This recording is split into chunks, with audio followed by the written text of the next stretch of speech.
What's up, and welcome into the DePod, a DePaul Hoops podcast, as a part of the Big East Energy Network with the great Andy Thompson. I am Nick Palazzolo, and a quiet week in Lincoln Park for DePaul basketball. Um, yeah, no, it was not. It was anything but quiet. It was a very hectic weekend. We will get into the point shaving scandal and the indictment of former DePaul players. Then we will pivot to a much happier topic, and that being the win over Marquette and just kind of a momentumous win for this Blue Demon as Holtmann really gets his first signature win. And then we will preview Butler. All of that and more is coming up next.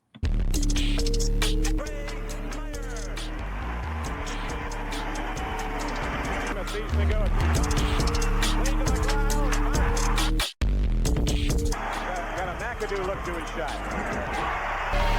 Spins, fade away. Yes, sirree! Chandler hits the three. Oh, tough shot. Giving it up to Reed.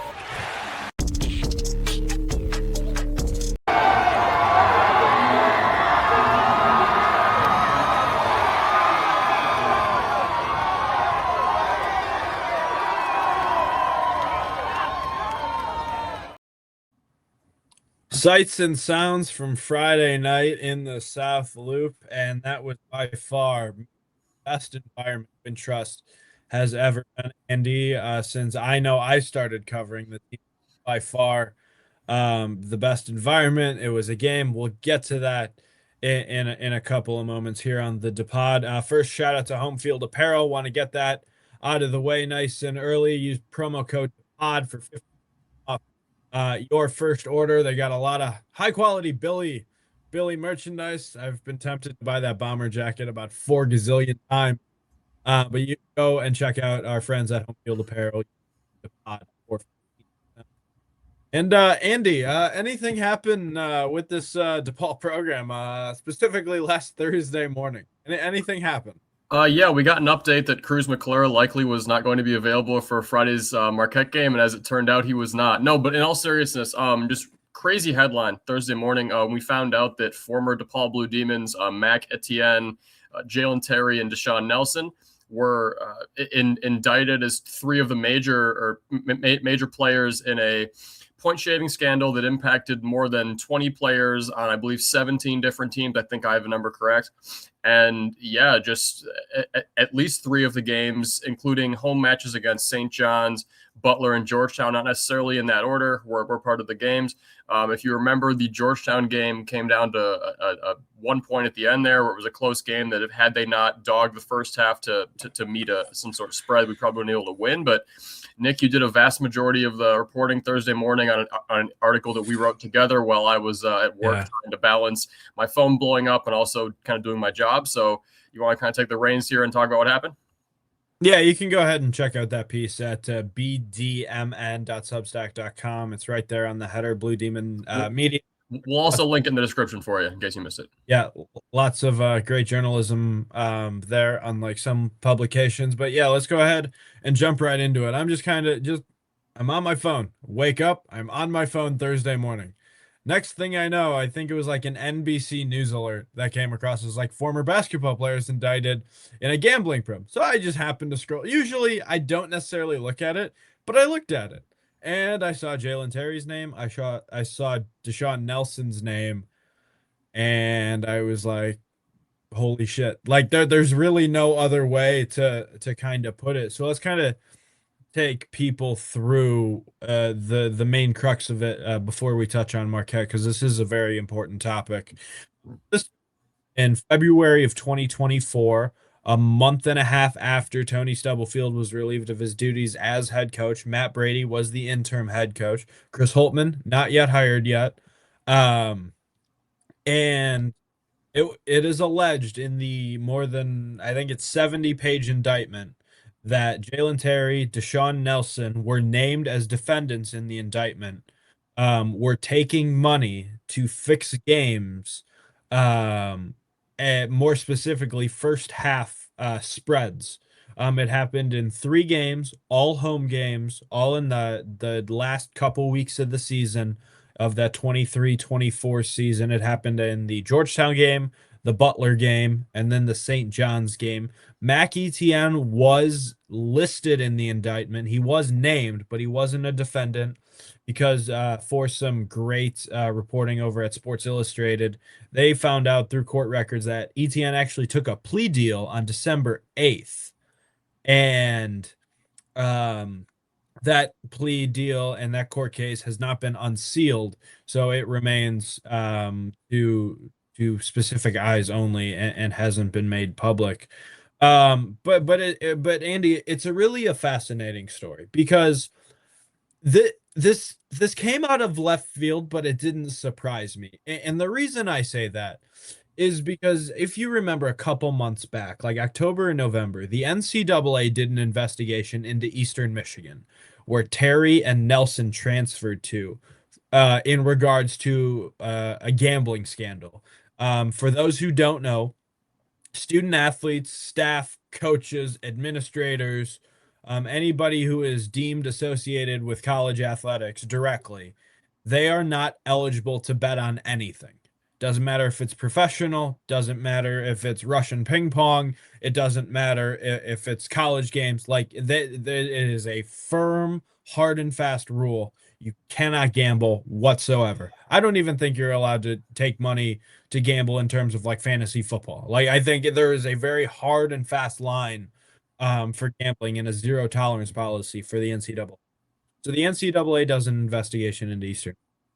Jalen Terry, Da'Sean Nelson are named as two of the players as a part of this bigger investigation that includes programs that include more than Eastern. And they basically said they did not cooperate. So that kind of raised my antenna a little bit because I was wondering, I was like, that 23-24 team wasn't making a lot of money in terms of NIL. It's been reported widely about 250,000 in NIL. So I was like, again, I'm not saying they did it for the right reasons because they didn't, because again, there are rules for a reason and they're in trouble. But I think that when you look at it, that kind of a team is subjected to some of these bad actors and these fixers for fixing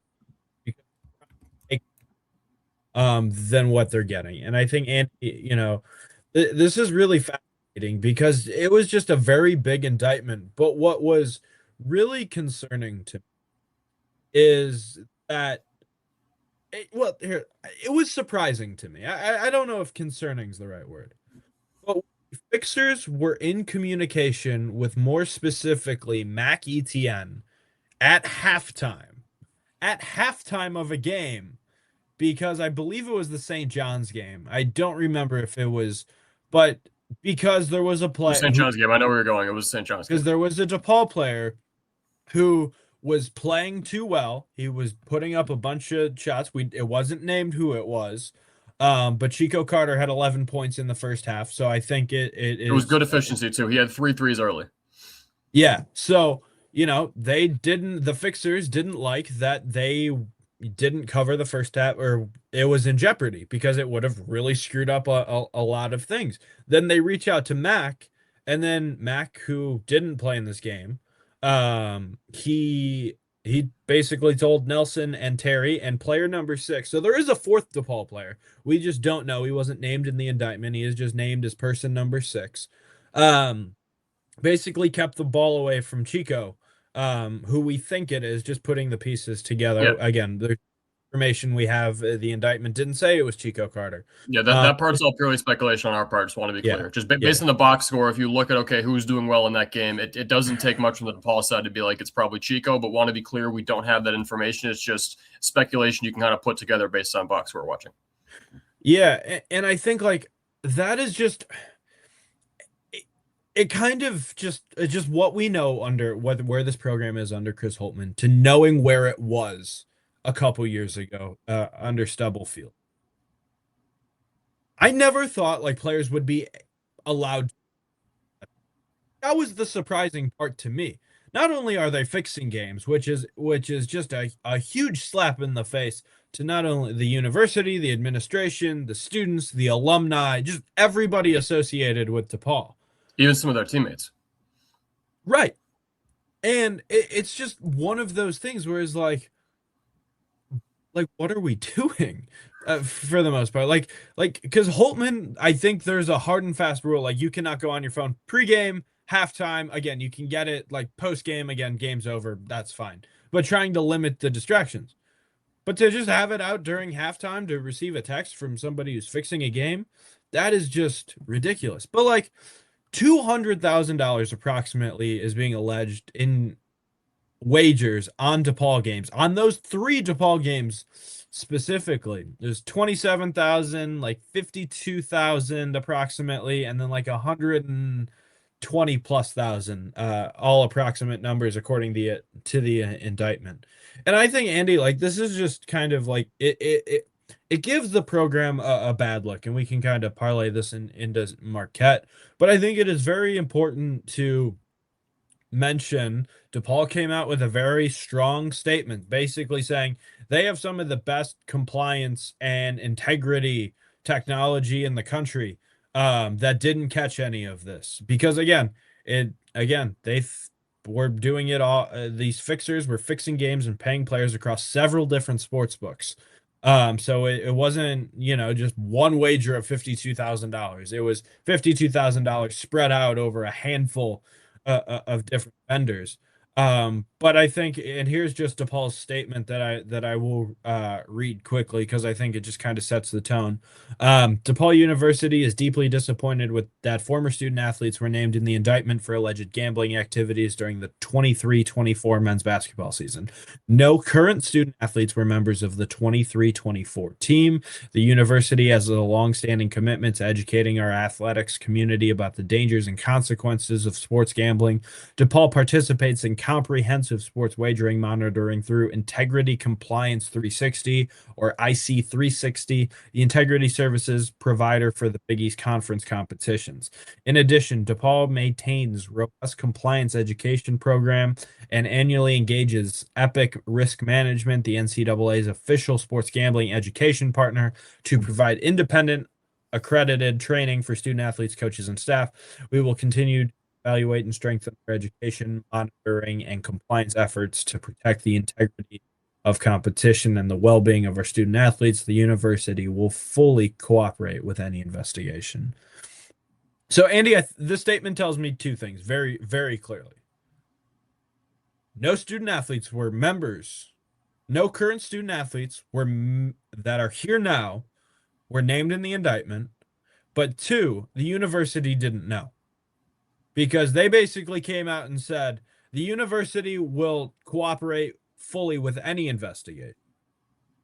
That means that, like, this is just me speculating based on words. Maybe I could be reading too much.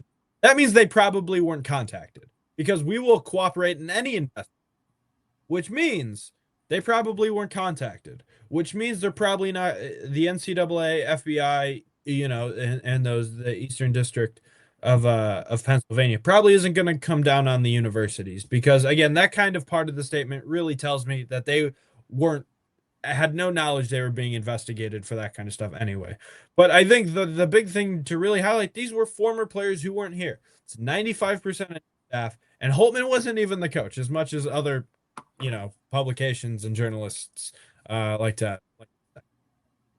No, for sure. I mean, there's one real quick thing I want to add, but just before I say that, though, Holtmann, in his press conference, obviously you and I have been in a several, I guess the term could be frosty press conferences here, where it's been, obviously he lost to Buffalo. Sure. He wasn't exactly thrilled. The loss to Pine Bluff, they took almost an hour to come out. You'll have more on why later. I think you'll probably get into that soon, so you can look for Nick's piece on that coming out soon. Just a little bit of a tease there.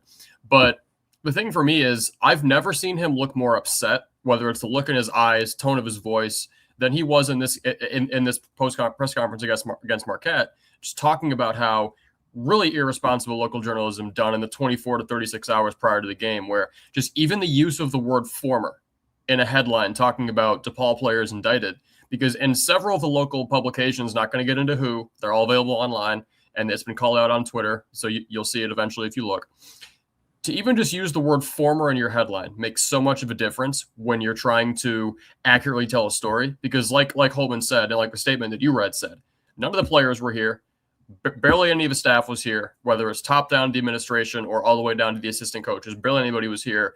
But yet the way it was painted in some local news that gets a lot of clicks painted it. The story made it seem as though it could have been players that were here because they got either the timeline was murky or they just straight up didn't include that it was a former player and just the headline said DePaul players, period.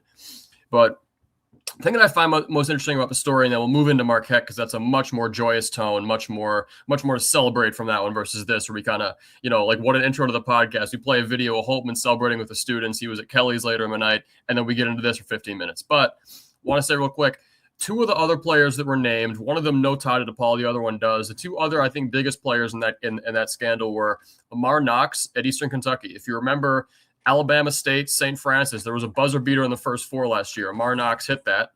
They go to the round of 64 to play Auburn. He's at Eastern Kentucky, no more eligibility. He's probably the most high-profile player other than the DePaul guys in terms of names you would know. But the other name that I thought was interesting, Bradley Ezeworo. Now, he's interesting. I am a St. Louis Billikens fan, independent of DePaul. I was a Billikens fan. I had no idea. I was a Billikens fan pre-Josh Schertz, so everybody knows. I was there when the point guard was a guy named Mike Meadows. If you look at his name up, he's not doing much right now. But anyway, Ezeworo was actually the reason DePaul got roped into it in the first place, because there was a guy named Jalen Smith who was in contact with guys such as Antonio Blakeney, who was an LSU Tiger and former Chicago Bull. And Ezeworo texted Jalen Smith, who trains local players in the area for professional combines, is what it said. He texted them screenshots of Nelson's stats, said this is the worst team in the Big East, and he said, I've got Nelson ready to go. And Jalen Smith was like, he's ready on my end as well. So the fact that it was a St. Louis player who was at Georgetown the year before, saw Nelson and Terry play at DePaul, so he at least had familiarity with them. But the fact that it was a St. Louis Billiken who ultimately ended up roping with three DePaul guys into this, just super fascinating how all of it gets tied back. And I don't know that any more DePaul players or games are going to come up, but I guarantee you this, the end of this investigation in terms of how far back it's going to go, other players are going to be named. We don't know player number 6, but who's to say that there aren't other games from other high-profile teams across the country, whether it's DePaul or others that aren't. I don't think the full investigation done is where I'm trying to go with this. Hopefully no more DePaul games or players get named. Obviously, there is player number 6. We're not going to know much about it until the future, if ever, because we'll kind of see. But, yeah, just really fascinating story that, I think you did a really good job putting together the article on it in short notice, and I contributed where I could. And you just kind of move on, and I think Holtmann and the university addressed it about as well as they could have, given the fact that they were kind of blindsided by it too, and then just had a lot more negative PR to deal with than you probably expected. But let's move into some of the most positive PR that I think the program's probably gotten since beating Texas Tech at home in 2019-20, because undoubtedly the best atmosphere Wintrust has had since that game, if not even better. Student attendance record broken. You had, sounds like record merch sales, which I wasn't aware of, but you had that in a piece you wrote. And then DePaul 80-75 puts up probably its best offensive performance of a year, definitely one of its best runs of since I've started following with the team, where they had, if you go from the 4-second mark of the first half all the way to the 17:51 mark of the second half, 16-0 run. And that kind of swung the game there. Just, Nick, where do you want to start with this game? Because, I mean, I don't know, but it's the best team Holtmann's beaten in his tenure at DePaul, but it's definitely, if you want to talk about program-defining win, program-changing win, this was the one Friday night, in my opinion. Yeah, and I had the itch to write, so that was kind of a story I wrote again for the Blue Demon Media Network, just kind of encapsulating what this win means, because Holtmann mentioned and there was just a lot of excellent content out of the DePaul creative team, Connor Wagner, Courtney Day, and their great team. Do not forget Murphy. Do not forget Murphy. I'm not about to let you forget Murphy. Rob, see, this is why we can't name people, okay? Because then Kyle Tran, don't forget Kyle Tran. You're a jackass. Like they put out a lot of Glasgow. Okay, I'll let you keep going with your point. Jackass. See, jail. You belong in jail, buddy. Straight to jail, straight away. And where was I? See that you done screwed me up, Andrew. You were talking about your article. You were giving yourself an ego boost. Yes. Just keep going. Yeah. My head's already big. But yeah, just kind of talking about this game, and because in the content that the creative team put out, you could just tell like the visible emotion from Holtmann, especially post game and at halftime, because they put out some clips where him and assistant coach Jack Owens were Brandon Bale. I'm not going to go there. Sorry. were talking at halftime. That was in the video. I did not see Brandon Bailey talking in the video, so shut up. Um, and you could just tell like that halftime changed the tone of the half, because like the way that second half started, Andy, I kind of felt like we were watching two different teams comparatively, half to half. And this was a game that Holtmann mentioned that just meant a lot to a lot of people. Mark Aguirre got a standing ovation during a media timeout. There was throwback night. There were the uniforms. They were just a lot of emotions about just what this game means. And it hasn't what it in years past, because DePaul hasn't been enough to to hold up their end of the bargain. And I think like just being able to get this win was huge for the program, because you could talk about quad one wins, quad 1A win, and all that stuff, but this is a culture win for Holtmann, because not only was it about proof of concept in, he wants guys to play for something that's bigger than themselves, but this was a game to prove that we can beat a team that is beat up on us. Like, there's been 137 of these games. Marquette has won 86 of them. And again, DePaul is 35 and 35 at home in those games. But I think like in the bigger picture, like this is a culture win.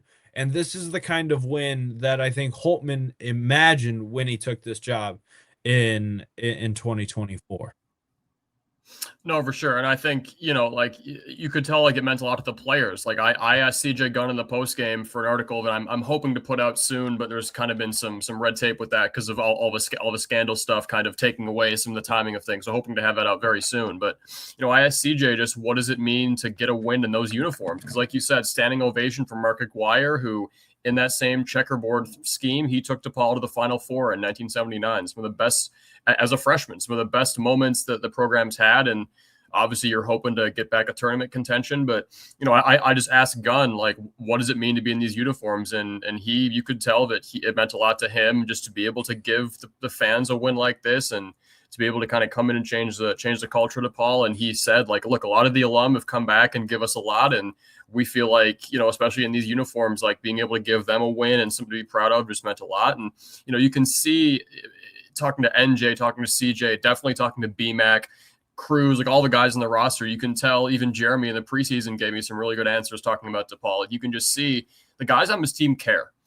And obviously I'm not going to make blanket statements about everybody on that team, but the three guys named in the point shaving scandal, can't imagine they cared a whole lot about Mark Aguirre and Rod Strickland and all the guys that came before them and what putting on a DePaul uniform means, because they were more, even though, look, DePaul didn't have much NIL, that doesn't justify any of this. Like, obviously they're more concerned about putting 20, 30,000 in their pocket than they were about, hey, let's turn the culture of this program around ourselves, where even in that season, it had been 19 years since they made the tournament. Like to see a team that cares from top to bottom of the roster, like the vast majority of the roster, you can tell cares.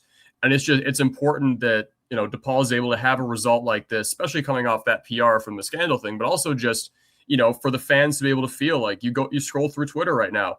I've had multiple people in my comments. I'm sure you've had people in yours saying like, this is my first DePaul game in X years, or this is the first game I've taken my daughter to, we'll be back. Like just comments like that. You're either getting fans back or you're getting new fans as a result of the product you're putting out on the court. And I think, in a year where you're obviously, not quite looking to be at that tournament level yet, not to say they don't have expectations, but like, I think you and I both know this is kind of that bridge year to hopefully get you there next year. But,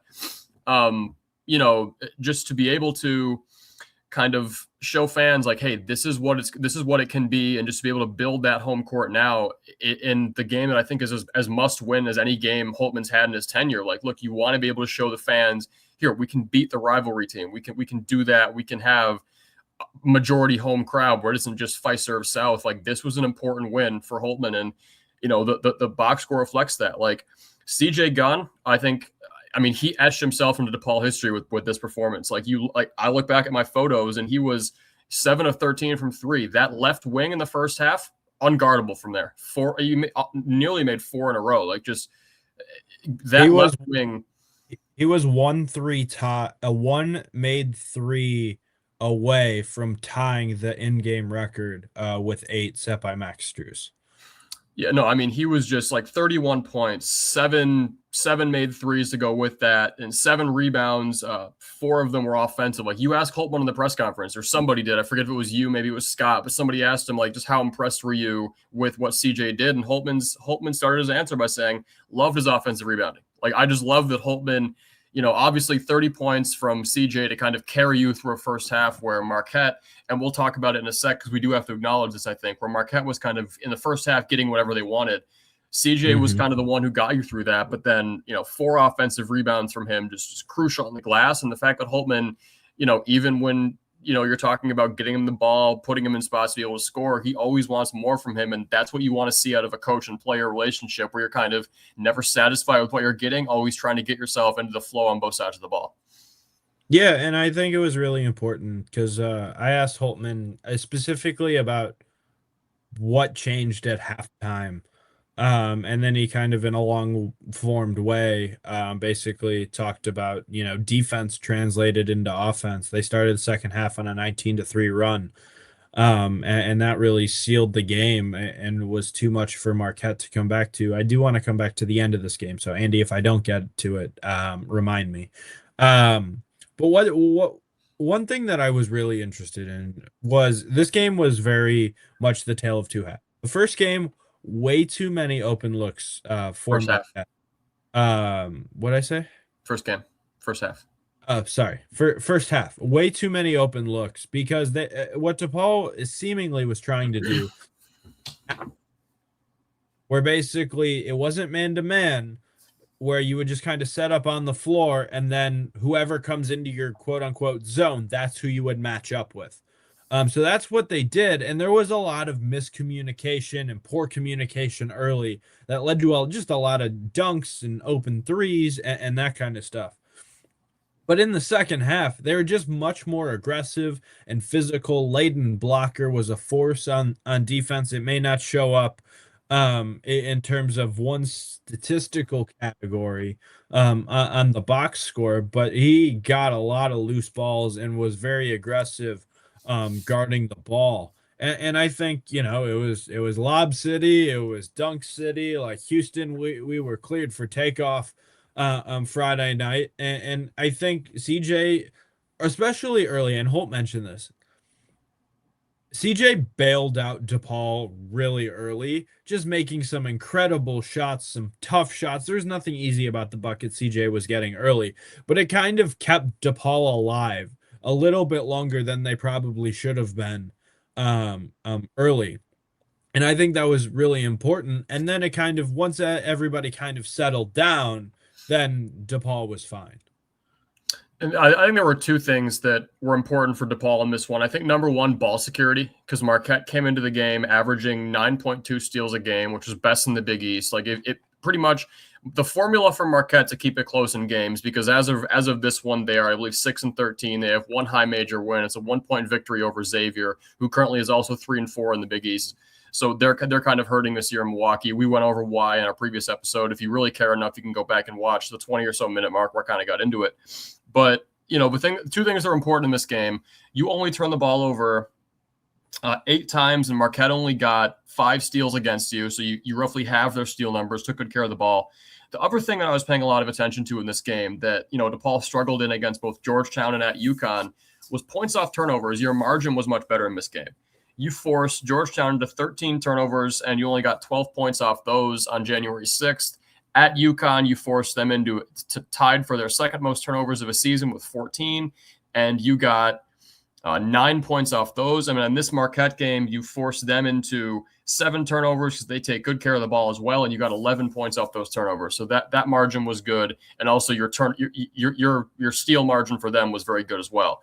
I just think the ball security and also being able to turn your defense into offense, which if DePaul, when DePaul is, playing their best offense, you're turning those steals and those turnovers into offense. I just think, the ball security and your focus and transition was, I think, the best it's been in several games. I think that was a big key in this one, where the biggest thing that I kind of take away, if there is one negative for me in this game, it's you and I had kind of talked about it, but I think I've harped on it a bit more, where you kind of got lucky against Xavier and Georgetown, and from three, where in the first half, you let Xavier get a bunch of open looks when they were playing you, but they only went 5 of 15 in the first half, and you were 5 of 14, so you were pretty much even from a 3-point line there for all intents and purposes.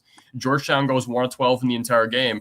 I think the 3-point defense, for as good as our 2-point defense has been, did come back to bite you a bit in the first half here, where had CJ not bailed you out and you hadn't gone on that crazy run out of the second half, which it's all credit to what Holtmann and the staff did, not discounting that at all, but you needed that run because of your 3-point defense. Like Marquette was 8 of 14 in the first half, and they came into the game averaging about 30% from three.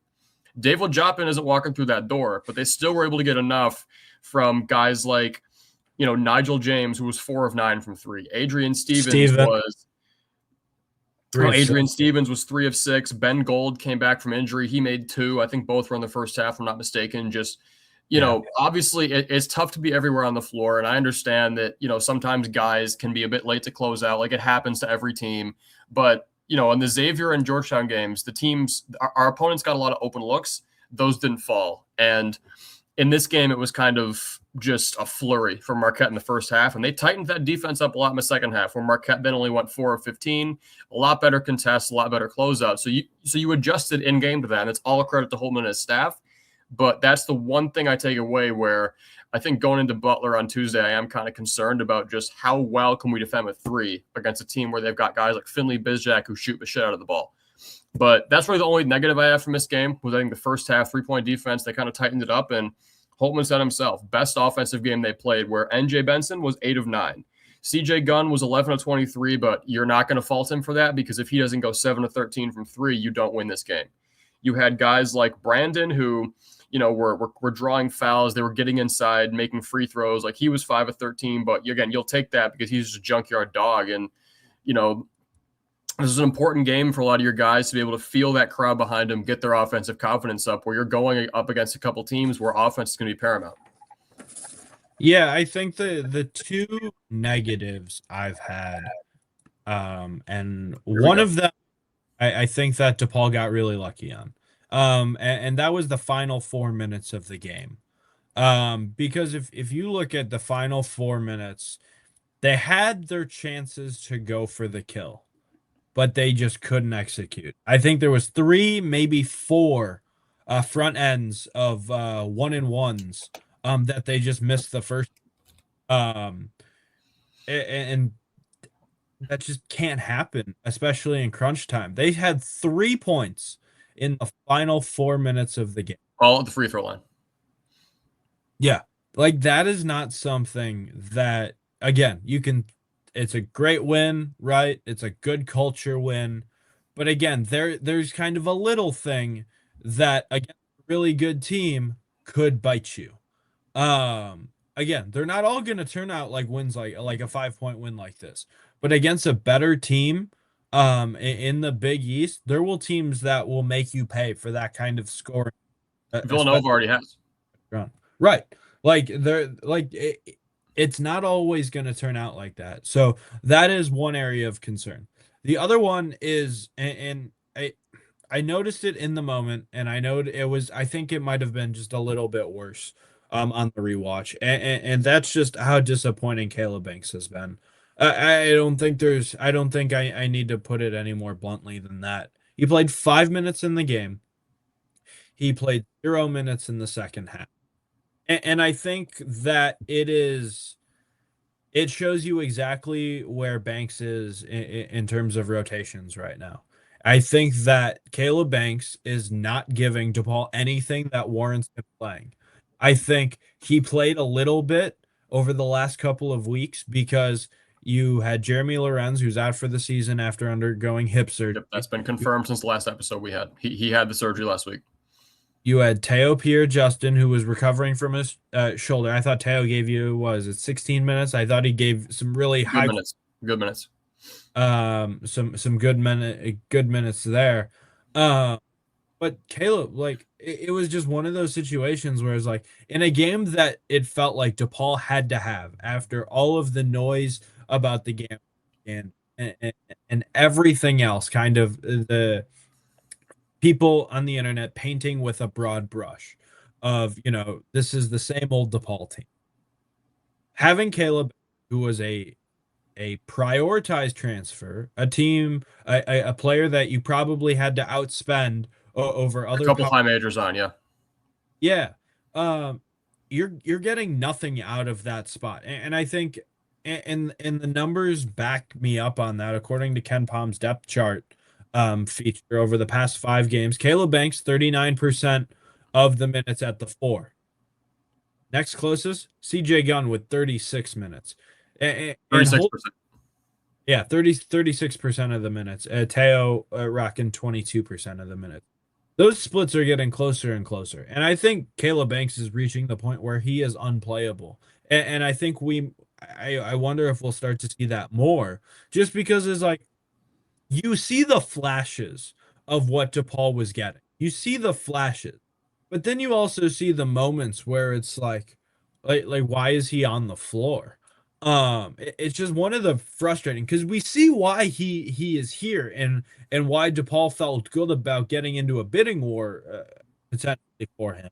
But then we see other games like Marquette, and is like, I'm not sure what he's really bringing to this team right now, that Warren's playing. So it'll be interesting to see how that playing time really shakes out. Before we get to Butler, Andy, I do want to shout out the student section as two guys who covered this team, but were also once students at DePaul University way back when. We have the pieces of paper to prove it. Mine's actually hanging like right up there with all my other participation trophies. It was really cool to see the student section show up and show out. All 3 levels. All 3 levels. You had the normal student section in the lower bowl, you had the demon deck, and then you kind of had that third tier. And it was really cool to see, because it wasn't long ago where you and we didn't know it at the time, but there was 12 of us about, and we were watching point shavers allegedly play basketball, but we still showed up and support the team. And that's why, like, I was kind of nervous for that game, and it was kind of hard to contextualize, because you're walking that fine line of being a journalist and also trying to be an alum, but also remain objective. So you're trying to watch that fine line, but I just couldn't help it, knowing, because again, we kind of got word earlier that there was a chance, like, Chance they're going to break it, yeah. yeah, there was a chance of a record student turnout, and it was, and they showed up and they showed out, and they were a difference Friday night. So I think the next home game against Seton Hall, we're expecting more of the same. Big East road trip stop. They got a lot of cool activations going on. Potentially some autograph signings, right? There's free stuff, like free food and stuff. And hey, take a picture with the Big East trophy, because, man, you never know. DePaul is currently sitting in 6th place. We will see how it shakes out. But the other thing I want to talk about is, you were kind of talking about a guy there who you weren't really sure what he does. I want to give a shout out to one guy who everybody knows what he does. I think Fabian Flores, played 7 minutes in this game. Obviously, we kind of know he is what he is at this point. The conditioning, not really much either side can do about that at this point, because he just doesn't have enough time away from game action to kind of really get into the gym and work on that side of things. So, like, look, he got here in September.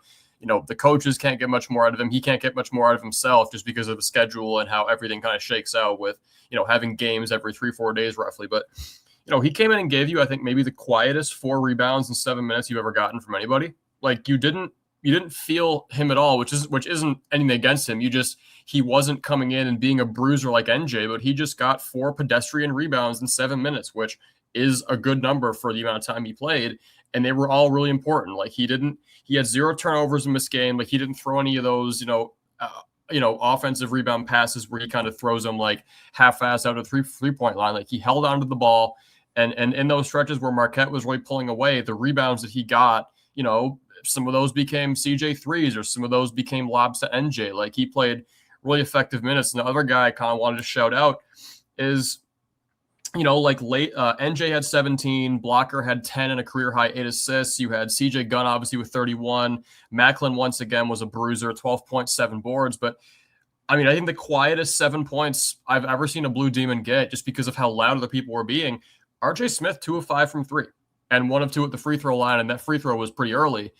I just, his composure, being able to shoot in big spots, where once again, late in the game with about 5-6 minutes to go, he made a 3 that put DePaul up about 10, 12 points. And as it turned out, we needed that 3 as Marquette went on their run late in the game, where it was 75-60 at one point in favor of DePaul or thereabouts, and then you win 80-75. Marquette was able to go on an 11-1 run at one point, I believe. And just for him to be able to come in and drill those shots when he did and not be flashy about it, and kind of, other guys were getting the main attention. But I thought it was really important for him to get those shots. And I kind of like that Fabian's able to come in and give you really strong minutes on the glass in a time where, like you said, you need other production from that 4 or 5 spot. I thought those two guys came in and really did their jobs and did a good job. And they just, with other guys having, whether it's the first 30 ball for the team in almost 4 years, or whether it's, NJ Benson having SportsCenter top 10 highlights for the second game in a 3-game span, like, impressive by him. Because I don't know when the last time a Blue Demon was in SportsCenter top 10 back-to-back weeks. Just RJ and Fabian gave you good minutes, and want to make sure we touched on that too. Like, you want to shout out students, I want to shout out them.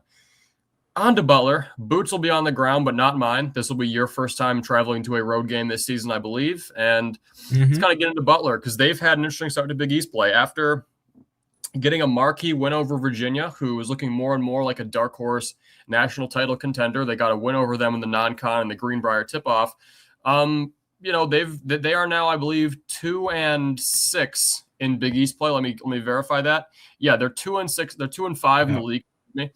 And it's been kind of interesting, because obviously Jalen Jackson goes out one injury. The Purdue Fort Wayne transfer, he was kind of your main point guard with sharing the role with Finley Bizjack, but obviously that's hurt them a bit. But it's just been interesting to kind of see, after they got off such a strong start, where you beat Virginia, you get wins over South Carolina and Northwestern as well that were pretty convincing there, and then just it's interesting to see Big East play. And I kind of obviously they're coming off a good win over a ranked Seton Hall team, and I kind of wonder if they're going to view this as a get right game going into matchups against Marquette and St. John's and Georgetown, where the variability there is just as high as about any team in the league.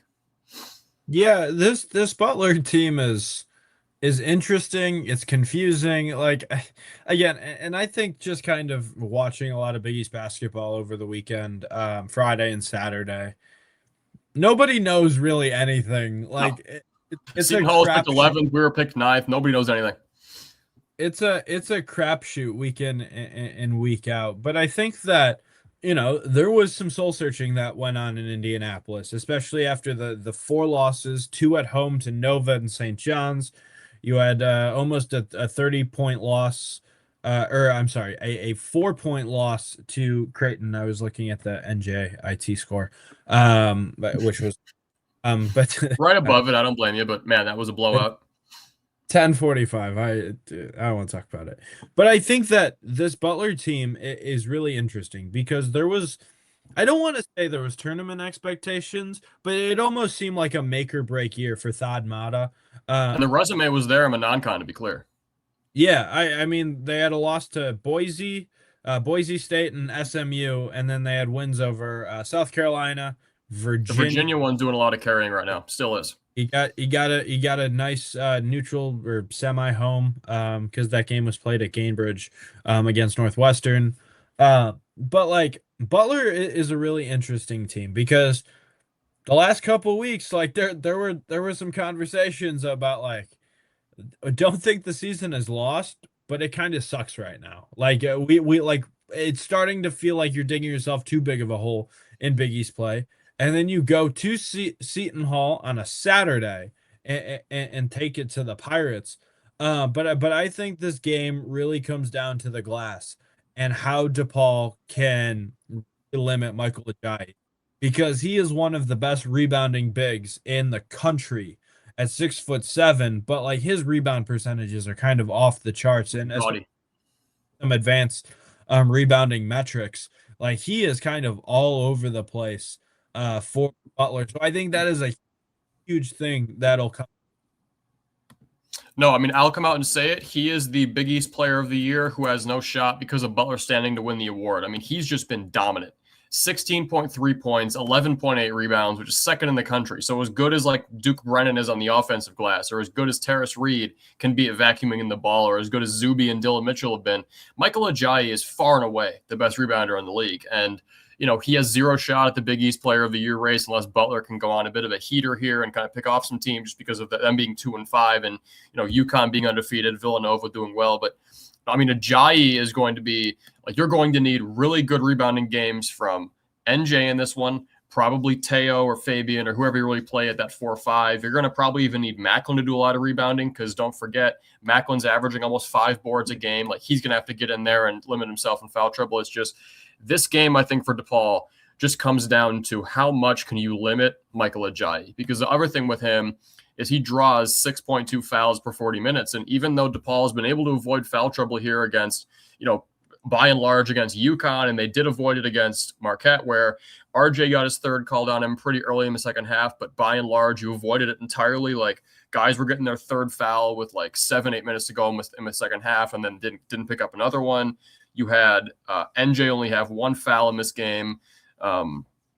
CJ only had 3, and Mack only had 3, and those guys have kind of gotten themselves into some foul trouble here the last couple of games. But it's all about how you handle Ajayi for me. Like, we can talk about other guys in the roster. You got to take Finley Bizjack off the spot from 3 because he's shooting the lights out from 3. I think he's given you just about, Finley from 3 has given you this season. Finley's averaging.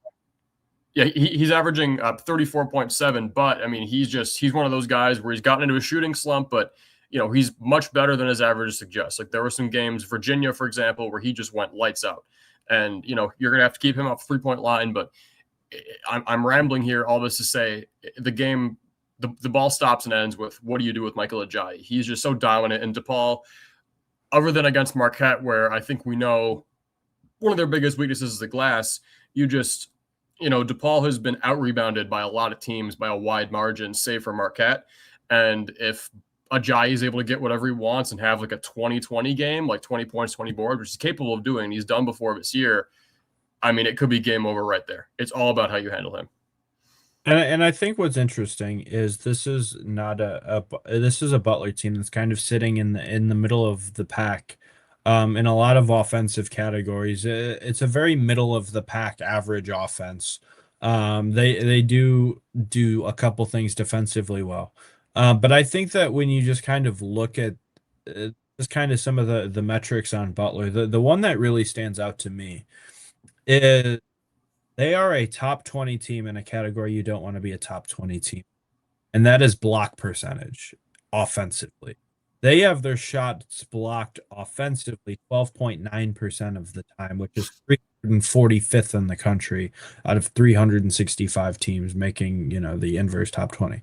So I think that's really important because, again, it all comes down to NJ Benson, Fabian Flores, Teo Pierre-Justin, CJ Gunn. Like, how are their interior players going to be able to do against a team that is very middle of the pack offensively, but also on the glass? Like, you can't give up those second chance points. They're 38th in the country in offensive rebound. And that is just something that is going to be a huge problem for DePaul, because offensive rebounding, but also rebounding as a whole is not something DePaul has done well this year. No, and the other thing I think stands out for me is you look at Butler's defensive numbers. They force 58% of opponents' points to come from 2-point range. And as we've talked about extensively, and DePaul was able to get away with some stuff in this game because Marquette, if there is a worse power conference team than DePaul at finishing at the rim, it is Marquette. You saw that in the second half where they kind of cooled off after that first half where they just went bonkers from everywhere. But, Butler forces nearly 3/5 of your points to come from 2, and DePaul is not necessarily brilliant at finishing around the rim. I don't think that's new news at this point. So how composed you are from 3, and ultimately, not from 3, how composed you're able to be inside the arc, how intentional you're able to be about driving. I thought it was really important for Layden to have a game like this one where he had 8 assists and only 1 turnover in this one, because, I mean, he was about as intentional as he's been about driving to the basket, not just this season, I would say pretty much his entire DePaul career. This was not only from a career high and assist standpoint where he was driving and kicking effectively, but he was as aggressive as he's been with the ball all year. He's starting to, I think, after that game against Georgetown where he had 5 assists, did have 7 turnovers in that one. But I think starting with that Georgetown game recently, there's been something that's clicked with him where he's just looked more composed with the ball. He feels like we're kind of at that midseason point where he's adjusting to having the ball in his hands. He knows what's expected of him. He knows how to get people in the flow of the offense. And I think it's going to be crucial for him to be intentional about getting inside and deciding what he wants to do. Is he going to go up and try to get fouled where he is an excellent free throw shooter? He's averaging about 83% at the line, and he gets fouled pretty often. So he is your best free throw shooter. So what's he going to do in there? Is he going to go up and try to get fouled? Is he going to go up and try to dunk it, which he's done a couple times these past few games? I think it's important for him to be intentional about driving inside. And then also just guys like NJ, you got to be able to finish well around the rim. Fabian, you got to be able to, if he gets the ball, he's got to go down and dunk it. Caleb, for however long he's in, Teo, however long he's in, they've just got to be intentional about what they do with the ball inside, because if you don't finish well around the rim, you're not going to score much against Butler just because of how many of your shots they force you to take from 2. Yeah, and I think that's a really good point. And I think it was also interesting, and I kind of talked about this. I think we talked about this a couple weeks ago. I think it was at the arena. I don't think it was on the record here.